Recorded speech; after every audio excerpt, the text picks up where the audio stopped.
What up, guys? Your boy Quake back with a brand new episode of the Diverse Mentality Podcast, number 300. I cannot believe I am saying that. 300. Round of applause, man. That is astronomical number. 300 episodes in. We've had a lot of changes, a lot of adjusting, but a lot of great moments. And I wish I could have done something really special for the 300th episode. I just been so busy with other things that's been going on currently. So I will do something probably for the 350th episode. I'm going to have you guys call in or something like that. I did go live on YouTube with you guys for the Eminem album release. Thank you all that showed up. That was amazing. We at one point reached 4,000 people in the live. Before I get into all that, though, of course, 300th episode powered by the one and only Golden Eagle Energy Drink. Get your Golden Eagle Energy Drinks at drinkgoldeneagle.com/DMP. That's drinkgoldeneagle.com/DMP. They sponsored all season 4 of the podcast, so please show them support for showing us support. Now, I want to talk about back the Eminem live stream. Really cool. I was trying to set it up with, so there's a live streaming software you can use, right? There's software that you can use to help you live stream, and I usually use OBS Studio. That's usually the industry standard. It's the best one. A lot of people have said, right? So I realized when I was trying to go live, because I knew I had issues going live, right? I fixed a lot of the issues. I remember when I was live streaming the Banks album, Banksy became in the chat, but then the video froze because there was this like air bubble of a thumbs up that kept coming up. Come to find out, that was Apple's side of things on their computer, on their FaceTime. They have like motions that you can do and it'll pop up as an emoji or whatever. So I fixed that, never had that issue again, right? Then we had the issue of it skipping. Not really lagging, but it was skipping. So like I would start a song and then it would skip to like the first 10 seconds of that. Like it was just some weird stuff, right? On your guys' end, you guys would see that and it would obviously, rightfully so, frustrate you guys. So I didn't know what to do with that. I did so many tests, different stuff. And then the day of, because that's the only time I had really to do any tests, the day of, you got to remember here in this area, it's really hot during the day. So I can't just come here during the day and just record and test things and stuff. It is blazing hot. I mean, in Georgia, it's been a consistent like 95 degrees. In here, since there's no AC, it gets like 110, 115. Like I can literally sweat and die if I come here and start streaming and doing stuff. So during the day, I couldn't do any tests. So about like 8 o'clock at night, and in the afternoon or at night, whatever you want to say, I started doing tests, and OBS was just giving a connect and disconnect. And when I looked at my computer, I looked at like the stats on when I was live streaming, what my computer was consuming with CPU usage and stuff like that, and it was nothing. My computer can handle streaming like it's nothing, right? The CPU usage was like 4%, which is like literally nothing at all. My computer can handle it perfectly fine. My internet tested it, can handle it perfectly fine, right? So I'm like, okay, let me go from 1080p to 720p. Test it out, had the same disconnect issue. Went from 720p to 480p. We're talking Stone Age quality, and still had the same issue. Then I went to 360p, still had the same. So I was like, okay, it's clearly not the internet, and it's clearly not my computer. It has something to do with this software. Somewhere there's something going on, that there's an issue, that it keeps having this connect and disconnect. Did a bunch of tests, changed settings, this and that. It just wasn't working. So I had about, the album was dropping 12 at night, right? I had about 40 minutes before, probably like 45 minutes before. And I was like, let me just download different software, man. Why am I using just OBS Studio? There's like multiple softwares out there. What am I being a moron for? So I went to, I believe, Streamlabs. Let me see if I can, I want to shout them out because honestly, they saved the stream that night. Yeah, Streamlabs, right? That was the alternative that a lot of people recommended, blah, blah, blah. That said it was a great streaming thing. So I get Streamlabs. The only thing I should have messed with the settings was the video bitrate, which I didn't mess with. And I went live. It was working, but then the video bitrate, YouTube said it needed to be a lot higher. It needed to be about 6,800. I had it like 2,500. That's the standard. Like when you install these softwares, they just have a default of 2,500. So the stream was going good, but then that happened, ended the stream quick, fixed that, and the whole live stream, we were perfectly fine. Nothing happened. Nobody was complaining about anything. So I'm happy about that. The only issue that happened, and this is on YouTube's end because YouTube is garbage for this, is the copyright system. caught my stream, and towards the end, they ended the stream early. So we were at the last track, so I couldn't go the last track and react to it, blah, blah, blah. But we were basically done with the album, so they ended it almost right when we were done with everything. So they ended it a little bit early because of copyright, which is such bullshit because we're live streaming. We're just enjoying music.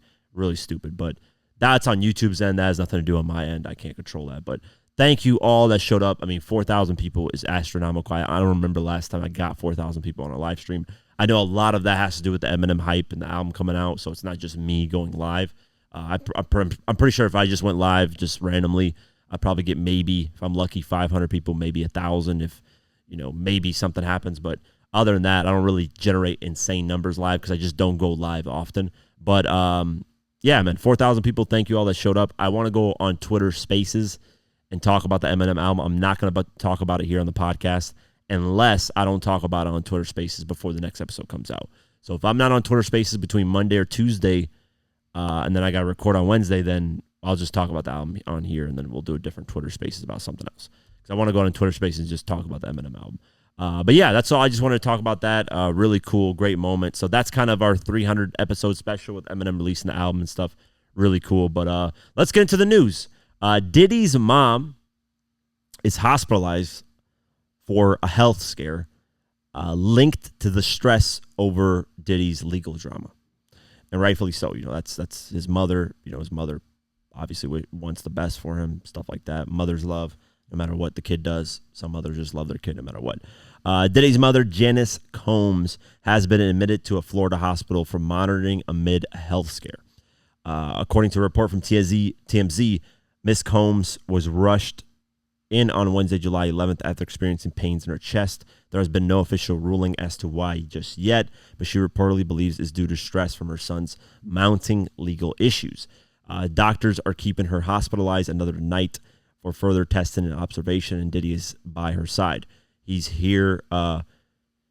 He's her comfort. Oh, he's her comfort in this, a source told the outlet. Miss Combs has been seen spending time with her son in Miami in the months since his homes in both Miami and Los Angeles were raided by the federal authorities. The news just comes one day after Diddy received a scathing message from Cassie's lawyer. Yeah, we talked about that before, blah, blah, blah. No surprise here. Obviously, the stress also comes from, what if Diddy gets locked away, for life? Let's just say he does. Financially, a lot of their lifestyle is going to retrace, because he's going to be spending a lot of money defending himself, and then not to say that they're not going to be rich, right? I think they're set forever in terms of being like, what's the definition of rich to me is living in the 1%. What's the 1%? In America, the 1% is making $450,000 a year or more. You're in the 1%. And clearly Diddy is no matter, even if he gets life and he just makes bare minimum off his masters and all the stuff that he has, easy. I mean, like I said, he can just sell his LA mansion. If it sells for 70 million, 60 million, there you go. That's a generational wealth. You could live off that for the rest of your parent family could live off that for the rest of their lives and be perfectly fine. So he's got money more than enough to survive, or his family to survive, even if he gets locked up for the rest of his life. But I can understand a mother stressing over, her son. And hey, it is what it is, man. I don't know. We'll keep our eyes posted. Hopefully she does better. But that's Diddy never thought about these things when he started doing these things. He should have thought about not only the people he's hurting, obviously, but it affects your family, affects your whole infrastructure, what you built throughout all these years by doing this stuff. So yeah, we'll see what happens moving forward. Continuing on, this is interesting because I haven't heard anybody that was in a relationship with Diddy or anything like that really defend Diddy. But Diddy's ex, Misa, I hope I'm pronouncing her first name right, Misa Hilton, says his legacy can't be erased amid the legal drama. So let's go over the article. Diddy's ex and oldest son's mother, Misa Hilton, is reflecting on the legacy of Bad Boy and its impact on the culture. Despite previously blasting Puff for his leadership in parenting in 2023 after their son Justin got hit with a DUI, then saying her ex needs to get help back in May amid his mounting legal troubles in the video with Cassie, Misa took a more positive approach in a new post to Instagram on Thursday night, July 11th. In a carousel of photos that included throwbacks of her pregnant with Diddy and their son. It makes no sense. This is what I'm saying. These writers sometimes when I'm reading these things just don't. But basically photos of her pregnant with Diddy's son at the time. Uh, she posted photos of the late Craig Mack and the late Biggie Smalls. Misa wrote 1993, I was pregnant. Puffy just got fired from Uptown Records. Dre said there cannot be two kings in a castle. He was right. It comes a time. Puffy was scared. He had a child on the way, and we just moved into a big, beautiful new home. He had me call Dre and ask for his job back several times. Dre stood on business. The same way a father would when it's time for his son to make that move. She continued, I told Puffy he would do it. He was a mastermind. He just had to do exactly what he had been doing successfully at Uptown Records, just for himself now. I wasn't scared. I believed in him. Bad Boy started in our basement in Scarsdale, New York. Scarsdale, I don't know how to pronounce it. Fucking man, New York. Shout out to New York. Thanks to the legendary Brett Padell. One night we were at the Palladium. I'm butchering these words. And Puff was about to give Flex the record. I can still picture that moment. We were at the bar patiently waiting for the record to be played. The crowd response was going to tell us everything we needed to know. Flavor in your ear played. Everyone went crazy. Puff looked at me and said, you see this shit mess? I just smiled. It's Bad Boy. My life story, my experience beside every bad boy was a bad gal. Please do not come here with negativity. Instead, try praying for all involved. You cannot erase history and cultural impact. This is also our legacy. Every single person whose blood, sweat, and tears, talent, and business acumen went into this movement, were you not entertained? Were you not inspired? By the way, I had Justin at 19 years old. I turned 20 years old 7 days later. For a while, the internet had my age wrong. I said, hey, leave it. She concluded with saying people should stop believing everything on the internet, before sending rest in peace outs to Craig Mack, Biggie, and Andre Harrell and Brett Padell. Listen, I get what she's saying. I understand, right? Like, she sacrificed for Diddy to do what he did with Bad Boy Records. And yes, what Diddy's done with Bad Boy, and just even in pop culture, just in culture in general, not even just hip hop culture, just in pop culture, he's had iconic moments and things, right? But that does get washed away at the end of the day. You know, we don't rock with, you know, a lot of people when they had their stories come out of what they've done. And, you know, I just can't, in my mind, I can never listen to Diddy the same way.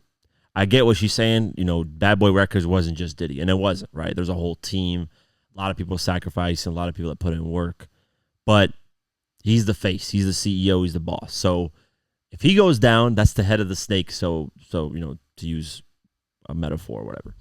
Once he goes down, everything else usually goes down. But, you know, she did sacrifice a lot, so shout out to her. That's a cool moment, man. For a song to pop off, everybody love it, and then, you know, that really jumped, you know, Diddy's career, and then he had a run that was, hey, historical in a way, but also, you know, he's done a lot of bad things, man, to a lot of bad people. And I hate the fact that she said this, let's see, stop believing everything on the internet. Like, girl, we saw what happened to Cassie. Like, that's not us believing some fabrication, right? Now, if that video with Cassie never came out, I just say we never saw that surveillance video. There's still smoke, right? But there's no fire. So I never really fully took now, did I believe a lot of the stories? Yes. But I never really, if you go on the podcast, just checking the history of it, right? I never really said, you know, fuck Diddy, he's guilty, did all this shit. And nobody should have said that, because there's no proof of anything.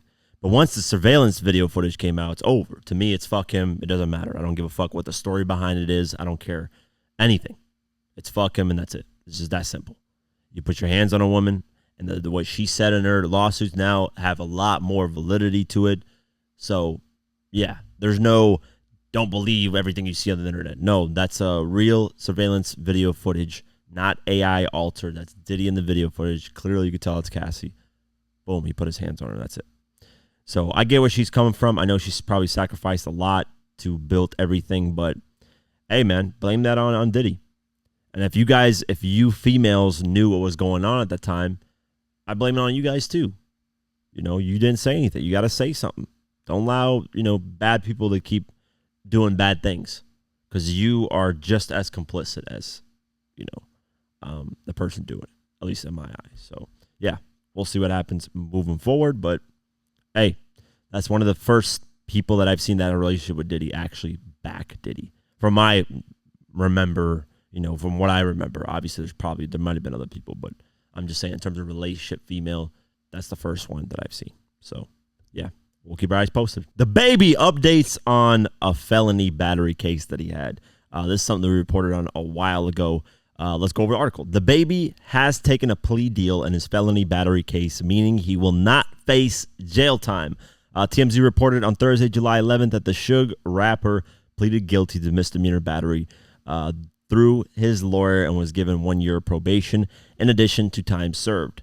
DaBaby, real name Jonathan Kirk, will also have to cough up $10,000 in restitution and must stay at least 100 yards away from the victim, a man named Gary Pegger.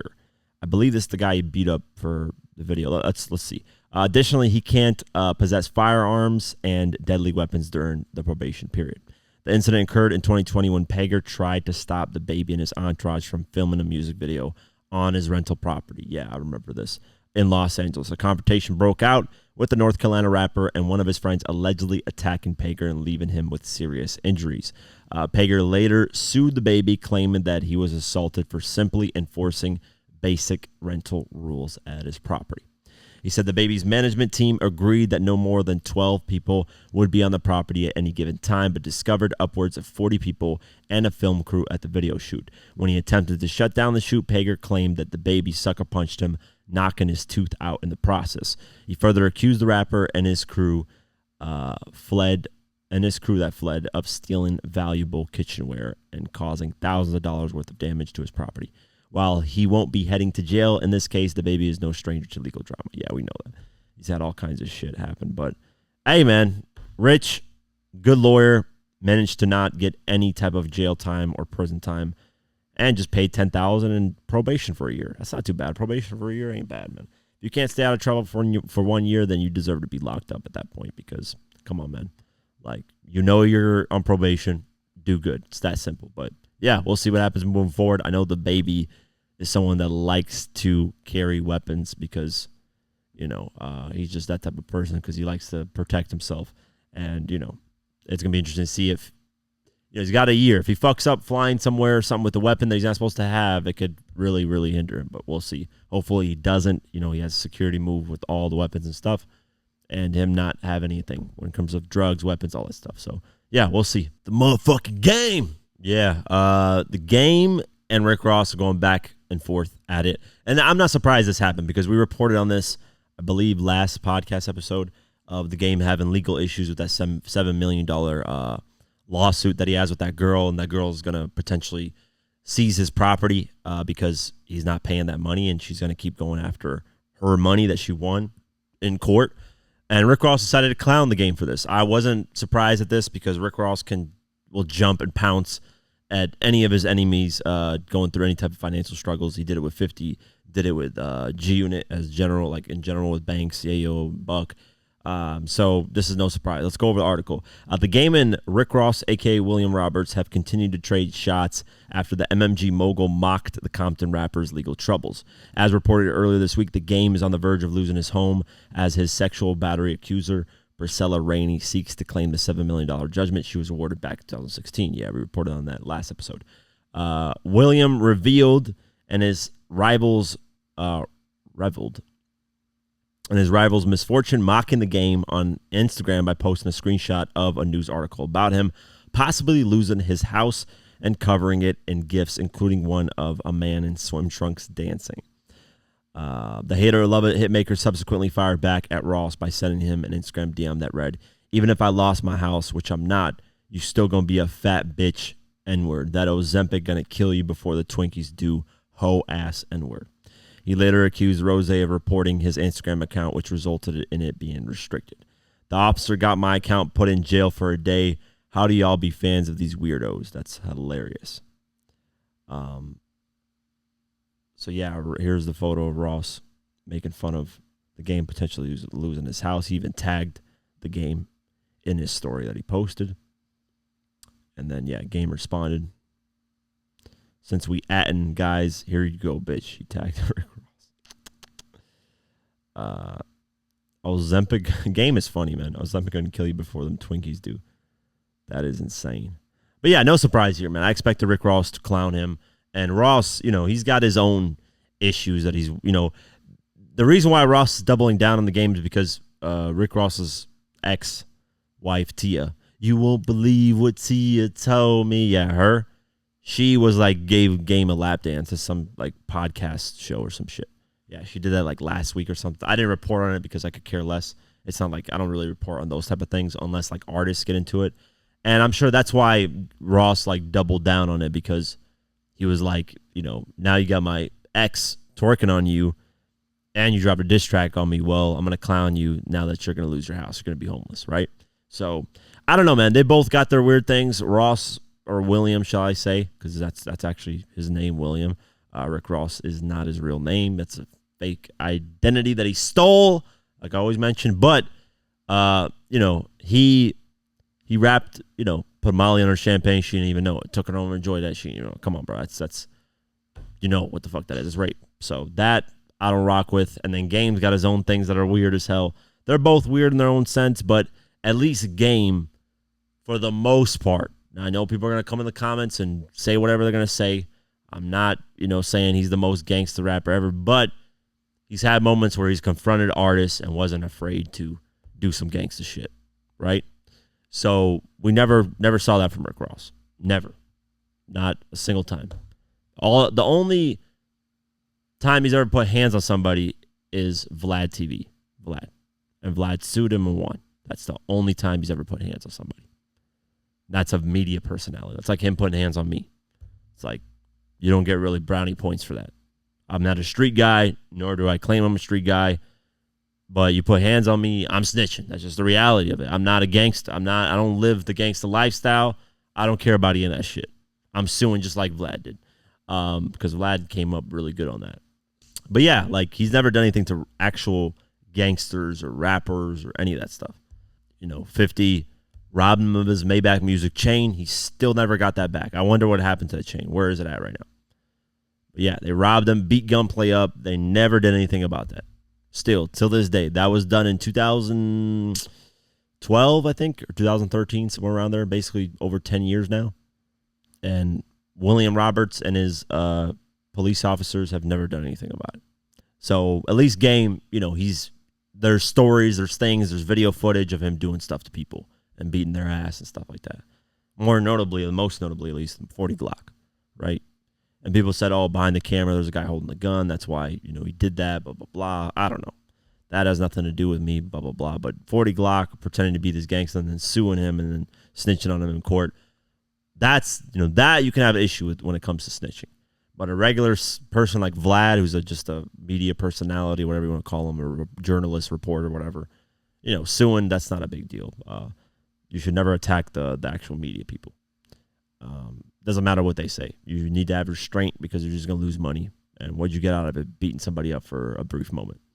But yeah, we'll keep our eyes posted, man. I think Game is going to figure out a way to get out of this mess. Or like I said, man, Game just file bankruptcy, man. There's nothing embarrassing about it. Who cares? File bankruptcy. We know why you're filing bankruptcy. It's not because you're actually broke. It's because you want to protect whatever assets you have left. And without filing bankruptcy, you can't really protect that. So don't get your ego involved. 50 filed bankruptcy because he didn't have an ego. He was smart. He avoided losing a lot more money than he would have had he not filed bankruptcy. He actually saved himself because he was in like 2 lawsuits, which were about equaling 32 million, maybe 35. But I think it was like 32 million.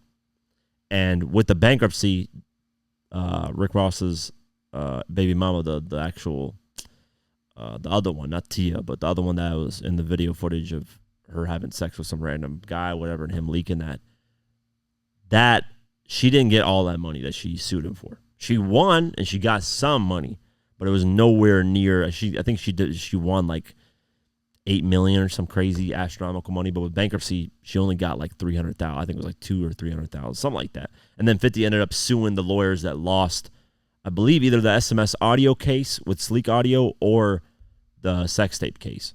sued, won that, and got his money back from that situation. So 50 didn't really lose too much. I think he lost, if you look, I don't know the full details if I remember correctly, but I think he lost like $5 to maybe $7 million versus had he not filed for bankruptcy and had he just fought these cases, which he lost both the cases.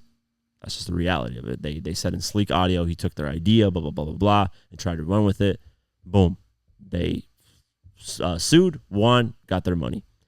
With the sex tape Rick Ross baby mama thing, sued, won, got her money. Had he not filed bankruptcy, he would have had to have owed about $32 million. I think that was the number. I could be wrong. Don't direct quote me, but it was in the 30 million, somewhere around there. So instead of losing $32 million, he filed bankruptcy and basically lost, from what I remember, about $5 to $7 million. That's a huge save, all because he filed bankruptcy. So Game, you could, out of that $7 million that you owe her, file bankruptcy. Maybe you owe her another $200,000, $300,000. Get it out the way. Be done with it. Have the internet clown you. It is what it is. The internet's always going to clown you because most people have never touched 7 million, 10 million, 15, any millions in their life, so they don't understand business. And I know people hate games, so on the internet they're going to clown him regardless. But I'm just keeping it 100 on this situation. Yeah, Game has his issues, his things, whatever, but if he files bankruptcy, in my eyes, I won't look at it as he's broke. I'll look at it as, hey, he's got this major lawsuit he wants off his back, so the best way to do it, to pay the least amount of money, is file bankruptcy. So take my advice. That's free lawyer advice from Quake at Diverse Mentality Law and Firm. I think that's what they call lawyer businesses. Law and Firm, Diverse Mentality. Free advice, Game. You know, you could have paid me $50,000 for that advice, but I'll give it to you for free because I'm a genius. Anyways, we'll keep our eyes posted, man. We'll see. Shout out to Rick Ross for at least, you know, applying pressure and keeping the pressure. And hey, I can't fault him for it, man. He did his thing. So this news kind of hurt me because I wasn't really expecting this to happen, right? 50 Cent and Omari Hardwick, who played Ghost on the original Power, not these spinoffs, but Ghost. They're kind of having issues. And I think they've been having a little bit of issues throughout the years because Omari Hardwick would say, I barely got paid for the episodes I did on Stars and this and that. And I think he would have like certain things where he'd be like, man, like they sold me this dream. And he says it again here. So 50 reacts to this. Let's go over the article. 50 Cent has taken offense to comments made by the Power star Omari Hardwick about the end of the actor's run on the successful series, which 50 executive produced. Right, Hardwick made the comments during a panel discussion on Wednesday, July 10th, as part of an interrupted film festival. On Saturday, July 13th, 50 posted a video of Hardwick's comments, adding his own disappointed commentary, which he removed, by the way.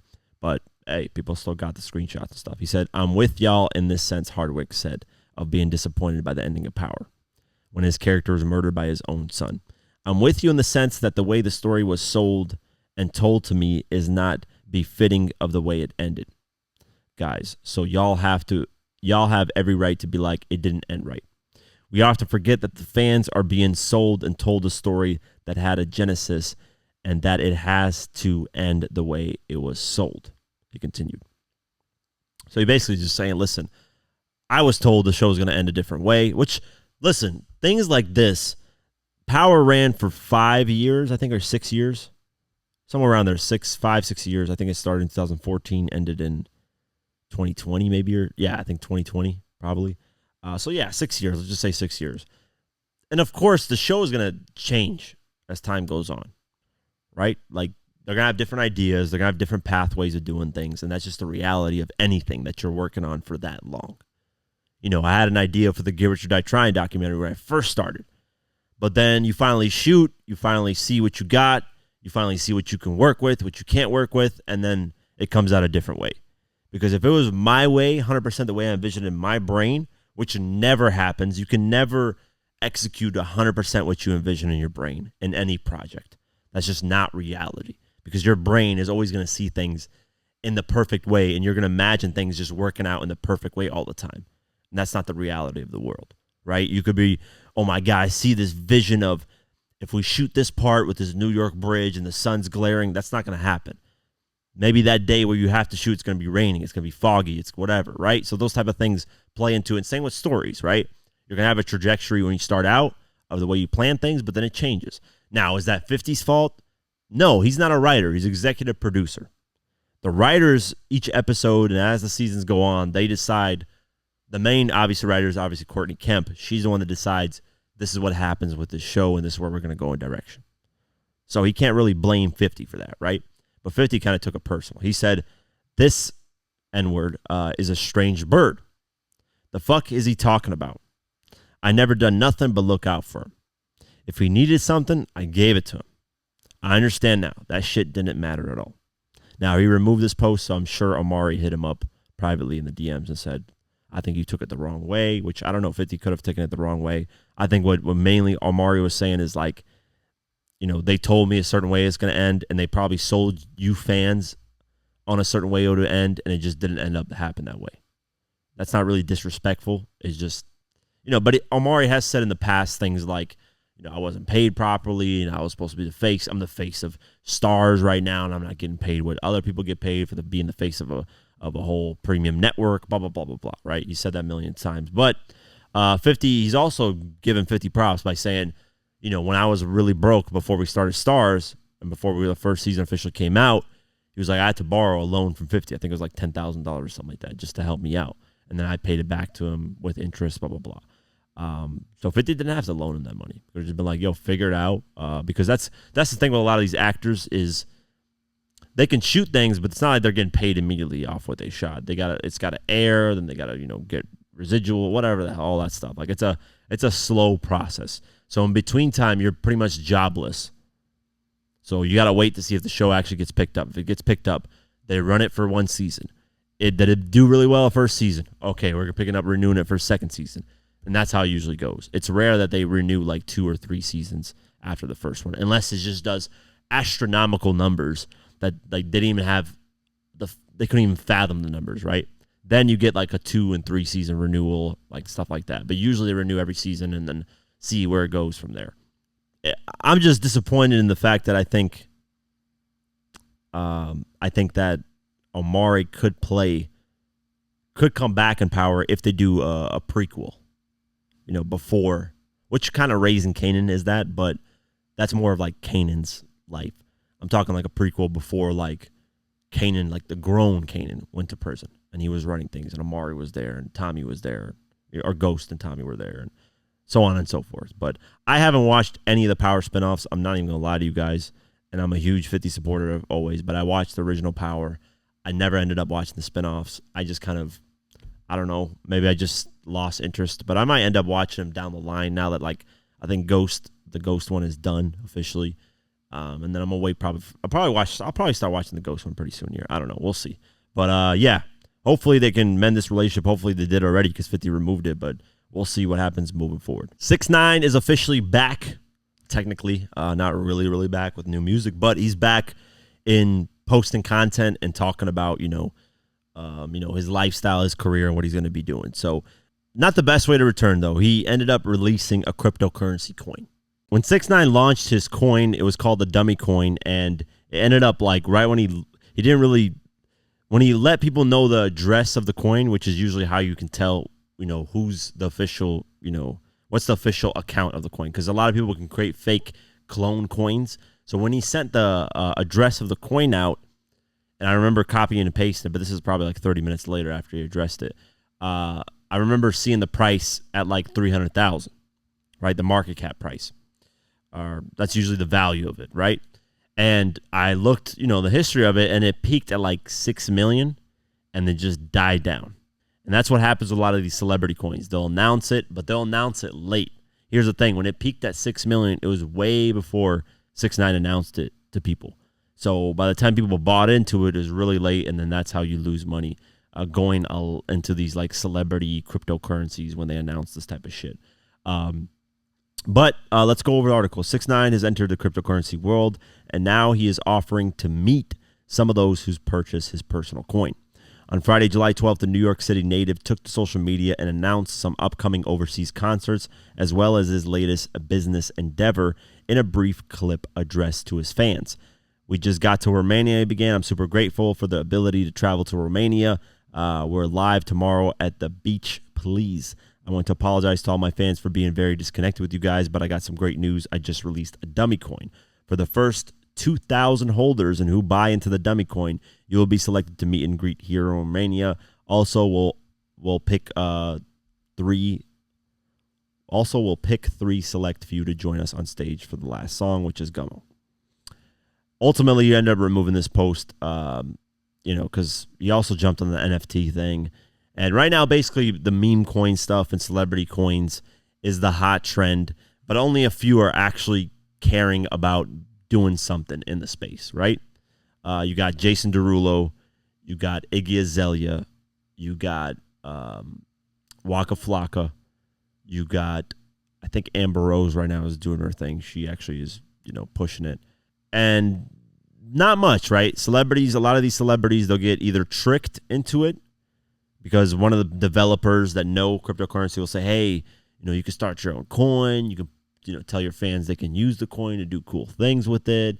And it's okay. They're not going to lose any money on it, blah, blah, blah. And then the celebrity won't know. And then they'll get, that's one way. But then there's also ways that celebrities know and they're just doing it to try to steal money from their fans. Like Lil Reese, a.k.a. Mr. Poopy Butthole, who's been constantly scamming his fans with dumb coins that he's launching like every other day.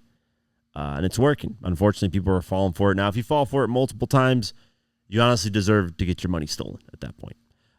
Because, history, if he keeps doing it, obviously he's a scammer. But, yeah, man, 6ix9ine has been kind of missing, and I hope, he's dealing with that lawsuit with the IRS thing, and he's, struggling to pay that. So I think this is his kind of way to try to get some type of money and, do his concerts and get some type of money through his fans, unfortunately, by trying to scam them.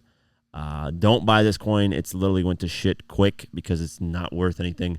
6ix9ine at his peak, if he did this, he would have hit a market cap of like 300 million. But he's not at his peak anymore. Launched the coin. The max it reached is 6 million, which is like good, but it's not like, like, for example, Iggy Azalea's coin, her market cap peak was like 270 million. That's like astronomical. So if Iggy Azalea can get those numbers, 6ix9ine can't even get close to that.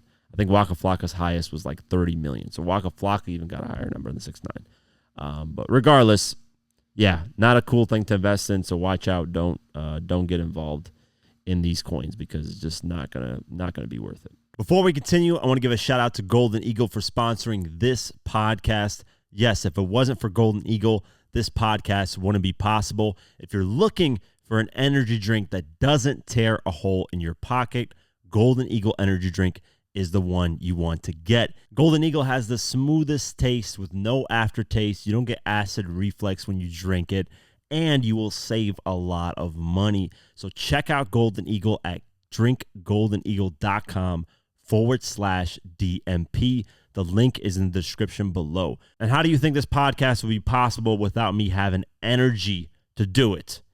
Come on, guys. You guys got to remember this. I need energy to do this stuff, man, because there's a lot of crazy topics. So look how smooth this thing sounds. Look at it. Oh, my God. It's fresh. Look at that Golden Eagle. Look at the can. It's so beautiful, too, man. Look at that. That's so fresh, man. So fresh. Golden Eagle energy drink.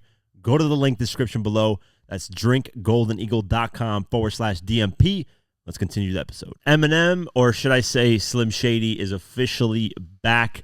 Unless you've been living under a rock, Eminem has released his new album, The Death of Slim Shady, and it's jam-packed with 22 songs in total. You have 2 extra songs if you digitally downloaded the album, and those 2 extras had a feature with 2 Chainz and a feature with another guy who I don't even know who he is, but he's on the hook of the track. Other than that, the album had 20 tracks in total. Features from Big Sean, Baby Tron, JID, Bizarre, Skylar Grey, and a few other people. And it's back in Slim Shady fashion, right? Where he attacks people or disrespects them and just, he doesn't care what, the new generation thinks of him. He doesn't care what, what he says offends people. It's classic Slim Shady. But there were a couple of tracks on here where Eminem doubles down, and I say double down because Eminem has kind of sent shots at Diddy before, but on this, he really doubles down on Diddy because, of course, everything right now bad is happening to Diddy, and everyone hates his guts right now, so it's a perfect time to do it, right? Double down on the stuff that you said before. And what am I talking about when I say before? If you guys don't remember, on Eminem's Kill Shot diss track towards Machine Gun Kelly, he did send some slight shots towards Diddy at the time in a joking way, and Diddy responded in kind of a aggressive type of way like Diddy responds normally. And I actually covered this in my Diddy response to Eminem Kill Shot video. That's my most viewed video of all time at like 12 million views, something like that. And you know, on Kill Shot, this is what he said back then in 2018. And this line was very controversial because a lot of people, you know, have some type of speculation that Diddy put a hit on Tupac's life and got him killed. I am actually working on a documentary that's coming out hopefully this month called the Diddy $1 Million Hit. So I'm going over all that and anything of any type of stories relating to potentially Diddy having something to do with Tupac's death. But on the Kill Shot track, he said this: "But Kells, the day you put out a hits, the day Diddy admits that he put the hit out that got Pac killed." And of course, that got insane traction. And towards the end, he said, "And I'm just playing Diddy, you know I love you." So he's doing it in a joking way. But now that all these accusations and stuff that's come out with Diddy and the video footage of him putting his hands on Cassie, you know, now it's the best time to, you know, stomp him and just completely destroy him. And that's what he did on the death of Slim Shady. On 2 tracks, he went in on Diddy. One of the tracks was Fuel with the JID, and the other was Antichrist. Now, let's go over the bars and talk about what Eminem said in these tracks. So let's go over first Antichrist. And this one to me was super funny. And, you know, Eminem in Slim Shady fashion did his thing. He says this: "But who else is as pitless, actually witty and crass, hideous, ghastly and insidious as me, or spitting as nasty? Next idiot ask me is getting his beat worse than Diddy did," and then it blanks out.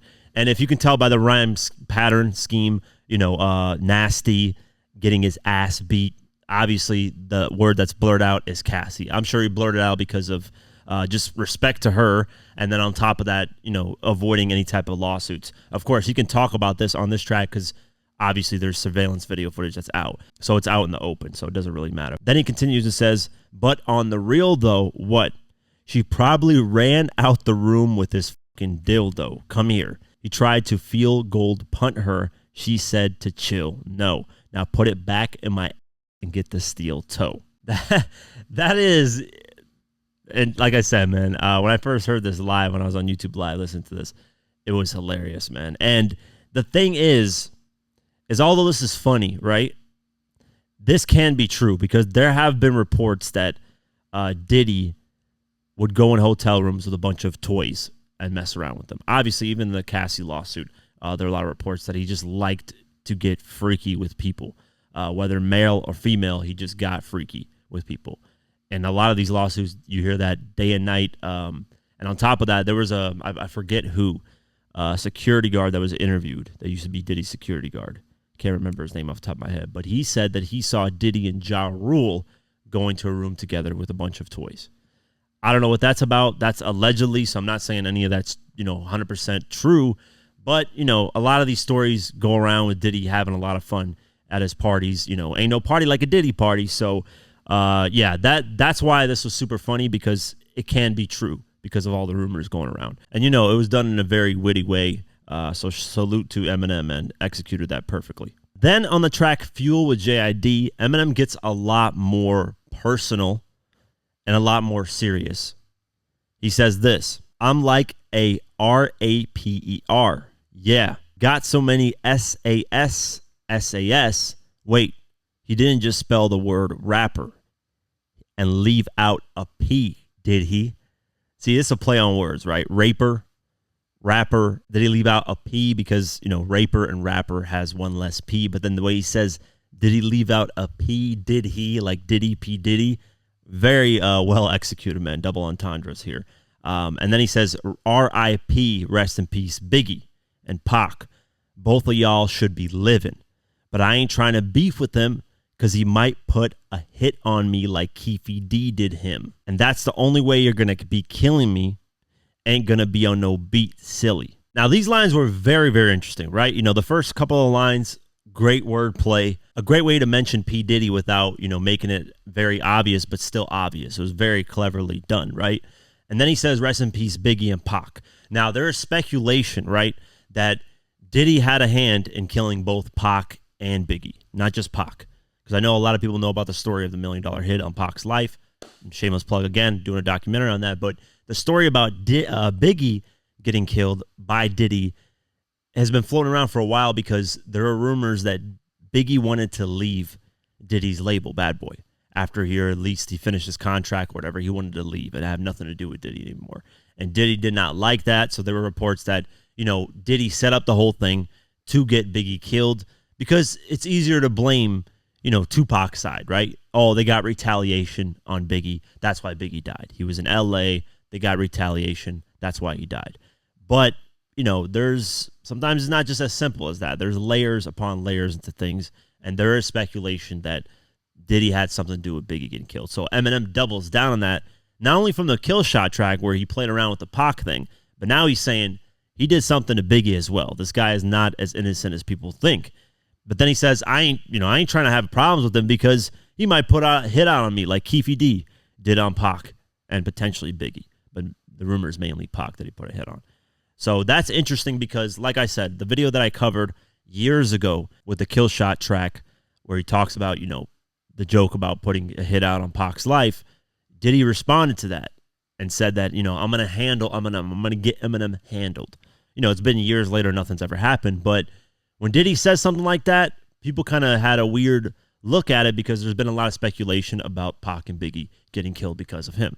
And to tie all this together, you guys got to remember 50 is obviously close friends with Eminem. They're both very close friends with each other. And 50 hates Diddy's guts. Like, he hates him. Anytime he gets a chance to troll him and push him down and disrespect him, he'll do that. And rightfully so, because we've seen what he did to Cassie. He deserves all that.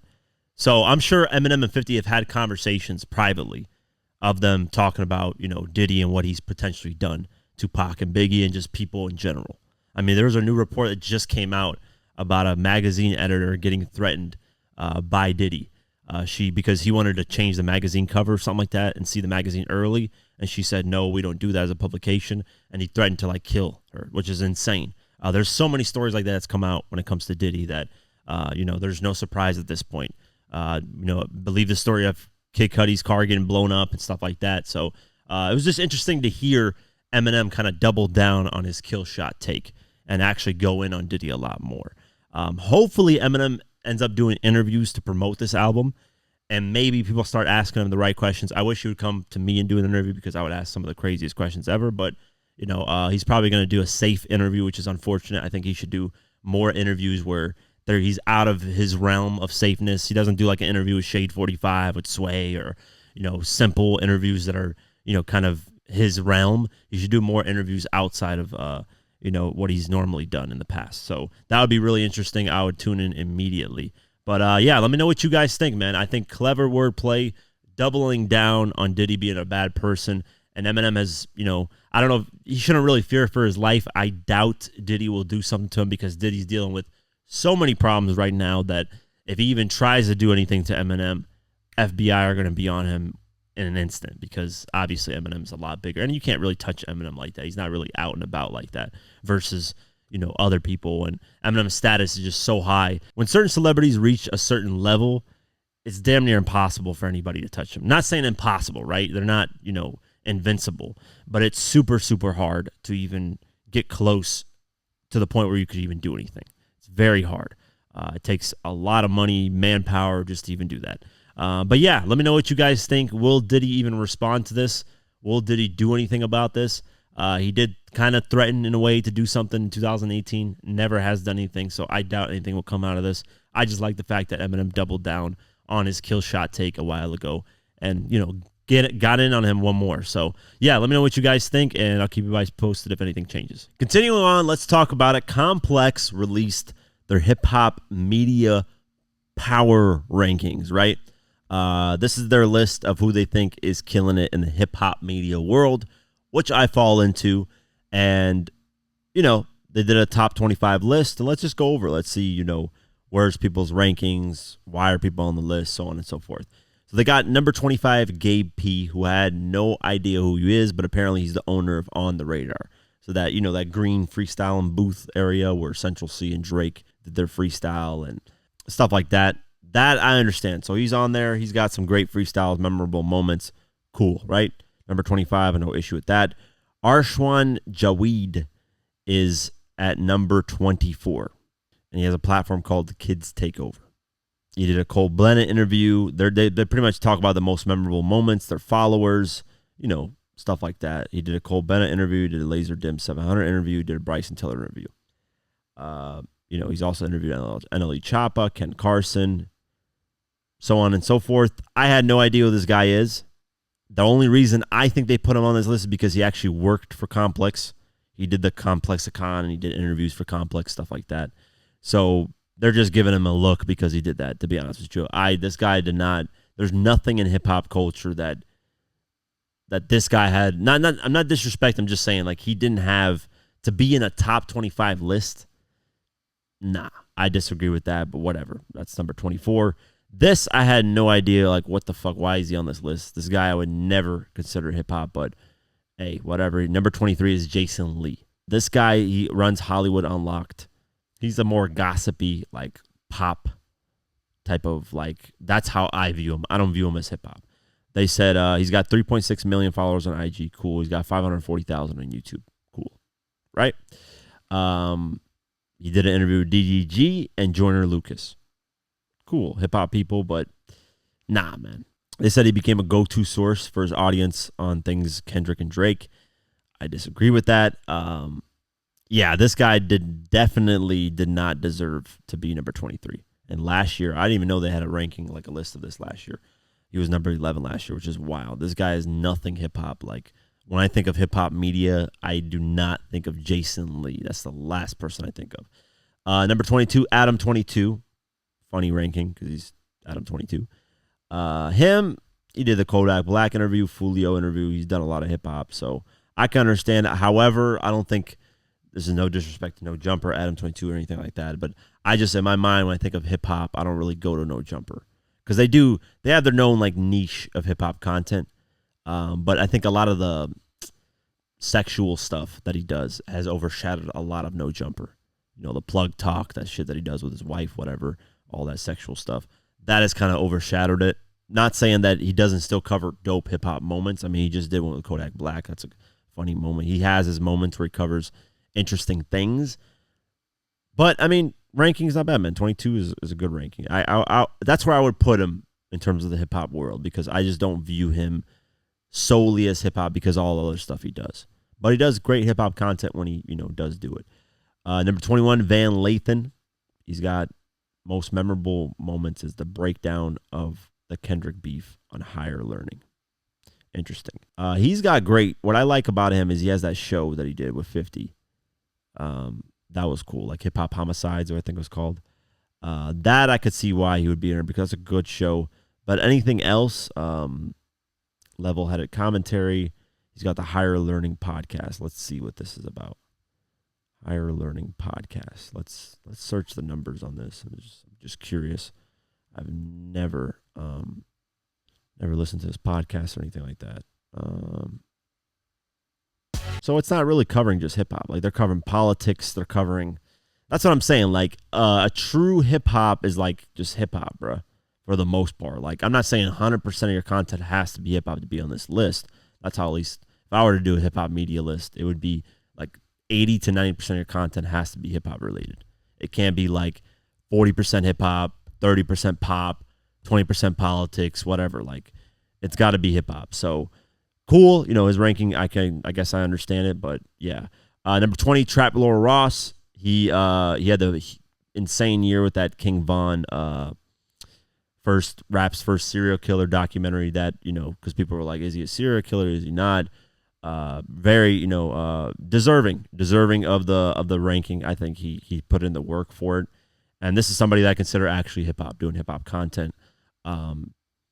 But yeah, great ranking. I think I agree with that. Maybe I would have put him maybe a little bit higher too, because to be honest with you, when I go to these next rankings, I'm like, they didn't move weight like Trap Lil Ross did. I think he should have been a little bit higher, but that's just the world of Complex and what they think is popping.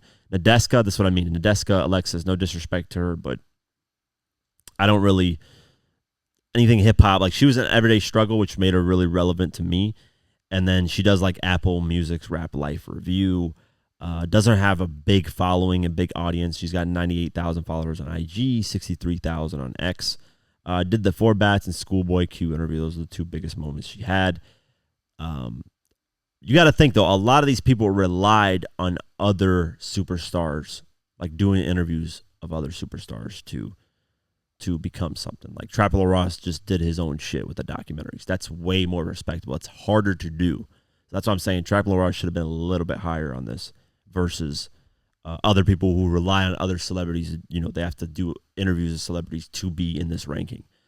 Trapper Ross didn't have to do that, but hey, Nadeska's ahead of Trapper Ross for whatever reason. Sway Calloway, he's number 18. He did the Will Smith and Martin Lawrence interviews. Cool. The Mexican OT interview and freestyle. Cool.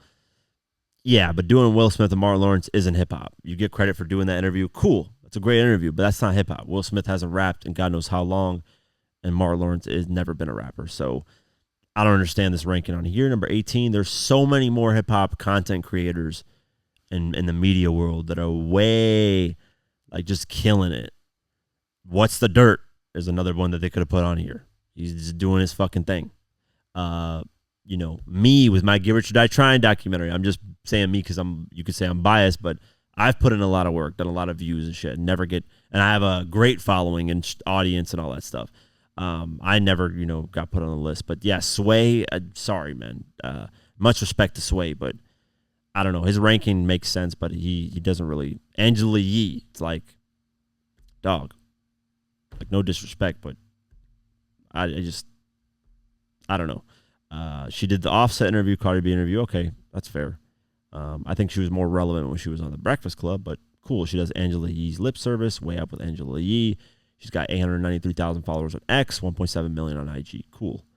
Yeah, that's fair, I guess. 17, if that's what you do. Big Boy, I feel Big Boy's done a lot of great interviews. Shout out to him. I think 16 is a little too low. He needs to be higher up on the list, but they ranked him at number 16. He's done a lot of great interviews for the past year, so shout out to him. And he's done like full-length documentaries that are really cool, so he deserves to be higher on the list. Angie Martinez, she did Doja Cat interview, Jeezy interview, Glorilla interview. That have been very memorable. Cool, but I find no interest in her.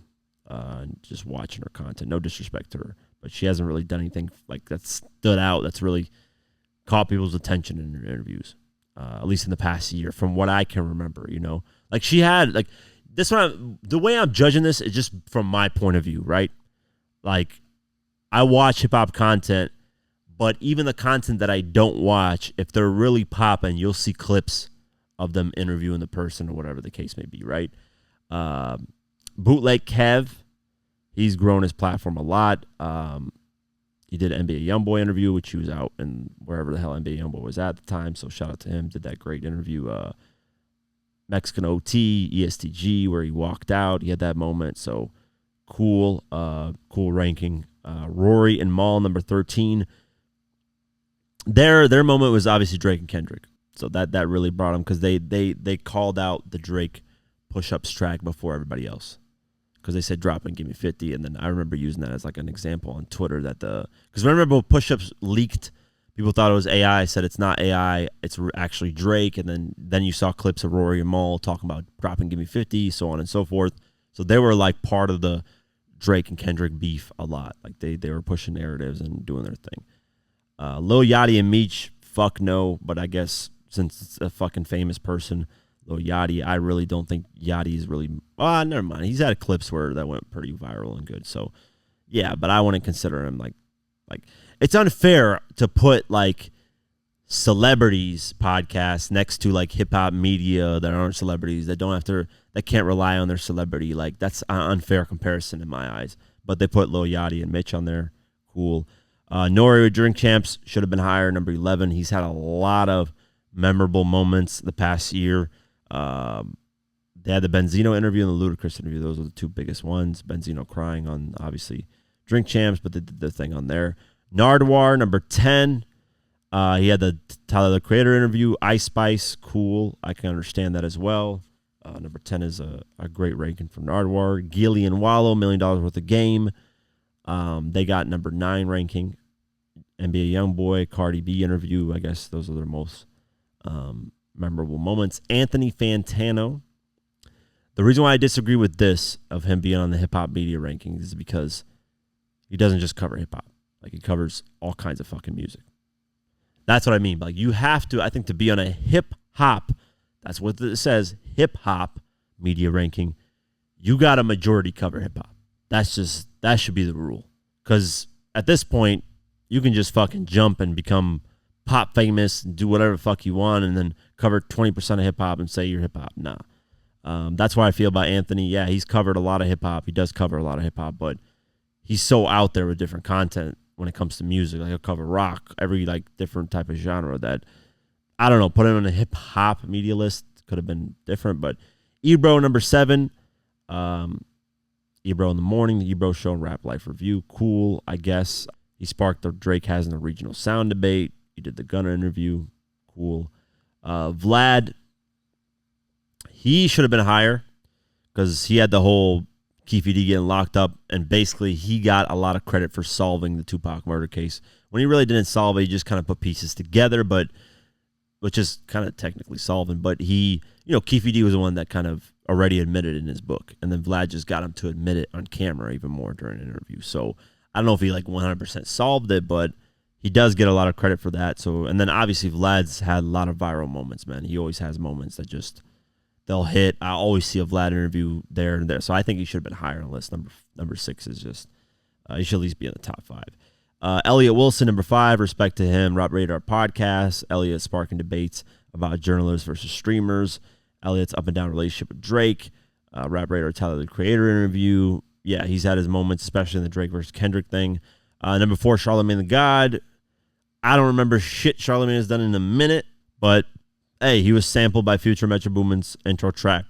And then Charlamagne breaking down beef, I guess. That's gave him. I don't think Charlamagne should be this high on the list. I think Vlad should replace Charlamagne, to be honest with you. But it is what it is. And this is another thing I have a problem with. Kai Cenat being number 3. Why the fuck is he in the hip hop? Like, no disrespect, but he doesn't really cover hip hop like that. Like, that's what I'm saying. There needs to be a respect level where, like, people that cover it every day, that make documentaries every day, that literally live and breathe hip hop are missing on this list, or not on this list. That's not fair. Some of these people just barely cover hip hop and they're on this list. Makes no damn sense, but that's complex, I guess. That's their opinion on it. They said he did an interview with Nicki Minaj, reviewing diss songs from Kendrick and Drake. That puts him on the list. And then beefing with Kanye, that's what puts him on the hip-hop media list. Come on, man. Media, like, he needs to be reporting on shit, getting news, and doing things that other people aren't doing.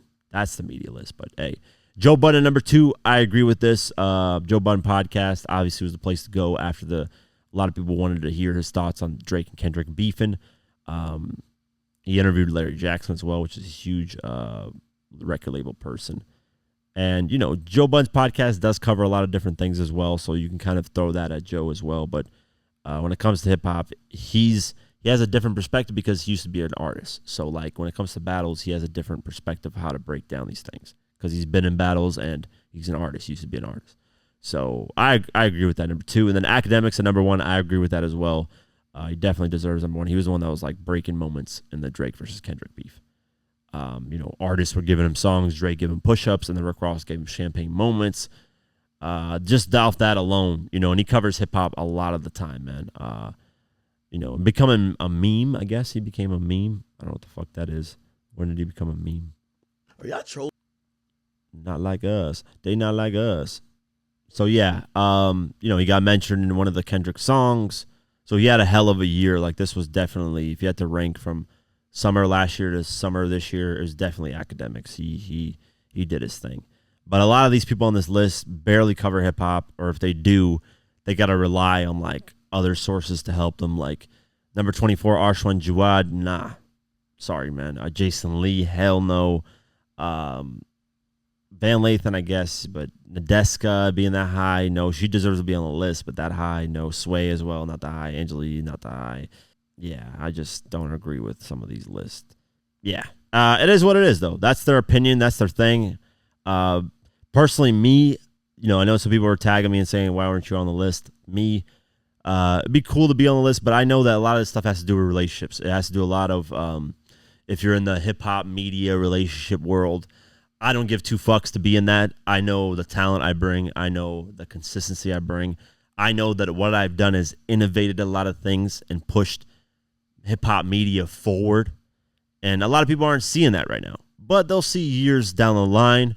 What they'll do is go down in history and then see, oh, this is the person. Because I'm the one that started the long format documentaries in hip hop on YouTube.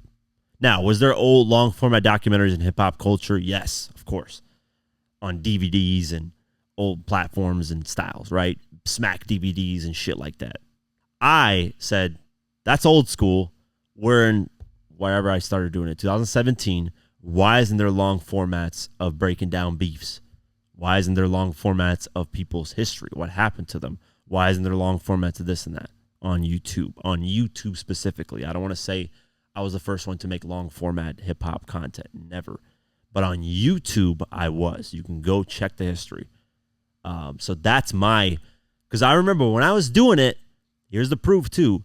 I used to split these documentaries because I didn't know if people wanted to watch an hour-long piece of content. That's why when you look at the game thing, I put part 1 out, 20 minutes, and then I got a bunch of backlash for putting that out for such a small, short video of 20 minutes that I just put all part 2 into 1 hour, when really I was planning to put it into 5 parts. But because I got so much backlash, people were saying, no, I love watching your content. I don't mind watching an hour, 2 hours. That I was like, fuck it, I'm going to put it up. But I remember when I put up 50 versus Rick Ross, that was the first 46 minutes, by the way. I could have made that way longer because there was so much more that I could have deep dive into, which I will do a remastered version down the line.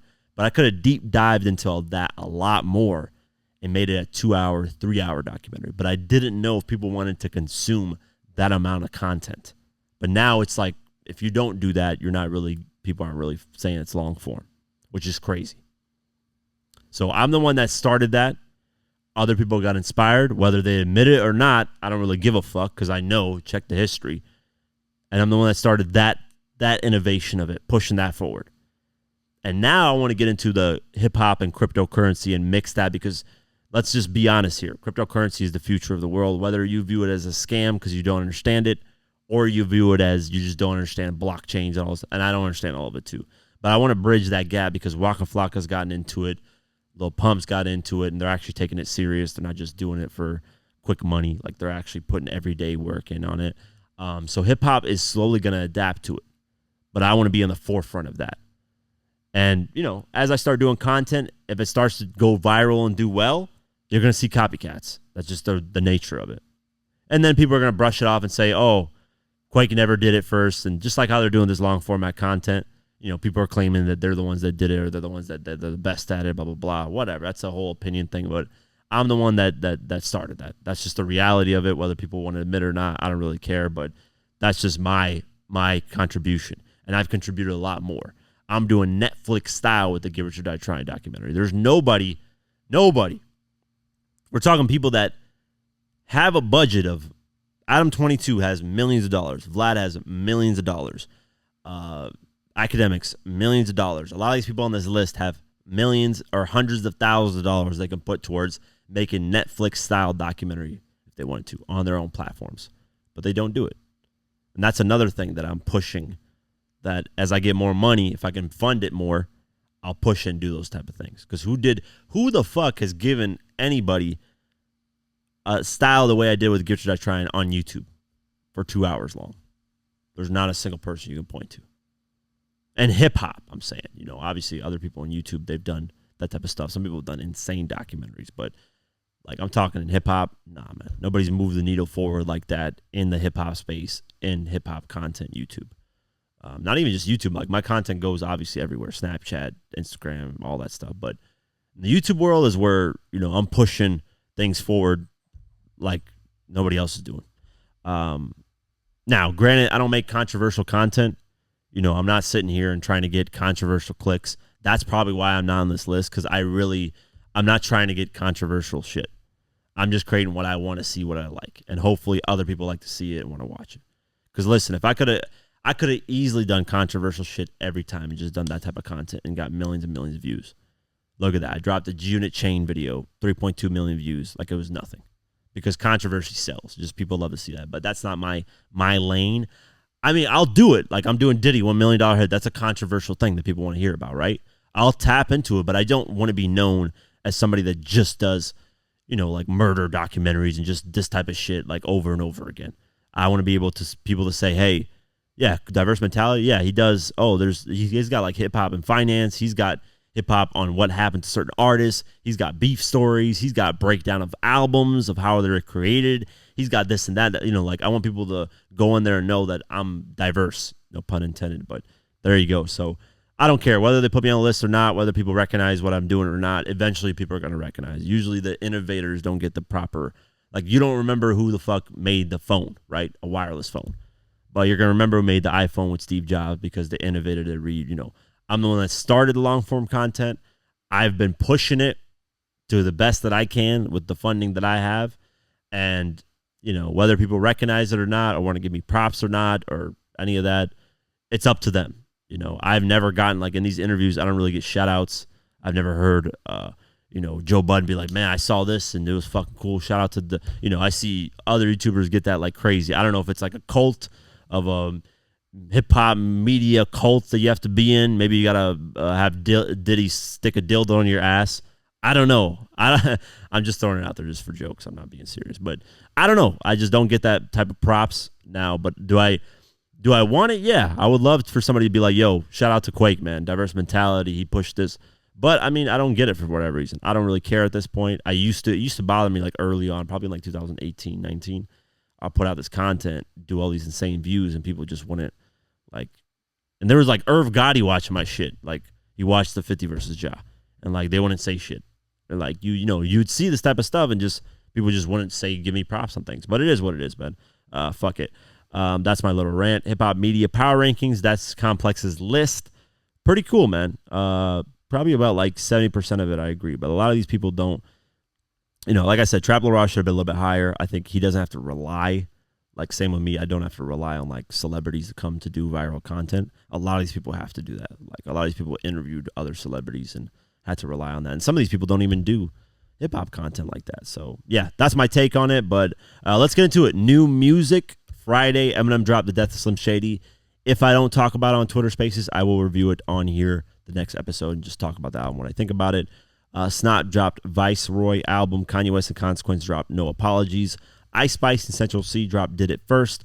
Boss Man, D-Lo, and Lil Baby dropped PJ. Boss Man, D-Lo also dropped I Don't Want to Hear It. Boss Man, D-Lo is probably my favorite artist out right now. Great flow. Love his flow. Mustard dropped Pray For Me. Kid Cudi dropped Dreams I See. Tyga and Sabrina. Claudio dropped No Question. YG dropped Stupid featuring Lil Yachty and Babyface Ray. No Cap dropped Yacht Party. Album sales. Taylor Swift is still number one at the Tortured Poets department at 162,000 sold. This lady just keeps selling albums. Zach Bryan, The Great American Bar Scene, is at number 2 with 139 sold. Morgan Wallen, One Thing at a Time, number 3 with 67,000 sold. Number 4, Billie Eilish, Hit Me Hard and Soft, 58,000 sold. Number 5, Chappelle Ronan, The Rise and Fall of Midwest Princess, 55,000 sold. Morgan Wallen, Dangerous Double Album, number 6 with 40,000 sold. Noah Khan, Stick Season, number 7 with 36,000 sold. Shabuzi, Where I've Been Isn't Where I'm Going, number 8 with 36,000 sold. Megan Thee Stallion, Megan at number 9 with 33,000 sold. Peso Pluma, Exodo, number 10 with 32,000 sold. Going down the list, Future, Metro Boomin, We Don't Trust You, number 14 with 29,000 sold. Going down, Gunna 101, number 28 with 19,000 sold. Moneybagg Yo, Speak Now, number 29 with 19,000 sold. Kendrick Lamar, Damn, number 31 with 19,000 sold. Eminem, Curtain Call, number 35 with 18,000 sold. Kendrick Lamar, Good Kid, Mad City, number 37 with 17,000 sold. Travis Scott, Utopia, number 39 with 17,000 sold. Drake, For All the Dogs, number 46 with 16,000 sold. And that is it for the list. And that's it for today's episode of the Diverse Mentality Podcast, number 300. Round of applause for number 300. We're going to keep doing this till the bitch run up to 2,000. Actually, I'll do it longer than 2,000, but yeah. So shout out to all of you for supporting. As always, I appreciate all of you joining live streams, sharing the podcast, sharing the main channel content, all that stuff that you guys do, like, share, comment, all that stuff. it doesn't go unnoticed, right? I can't respond to everybody and appreciate it, but I appreciate it all, guys. Obviously, podcast powered by the one and only Golden Eagle Energy Drink. Get your Golden Eagle Energy Drinks at drinkgoldeneagle.com/DMP. Show the love because they're supporting us. So show them all the love in the world. Obviously, Spotify, Deezer, Pocket Cast, YouTube, all that. Have an amazing night, day, whenever you listen to this, and peace.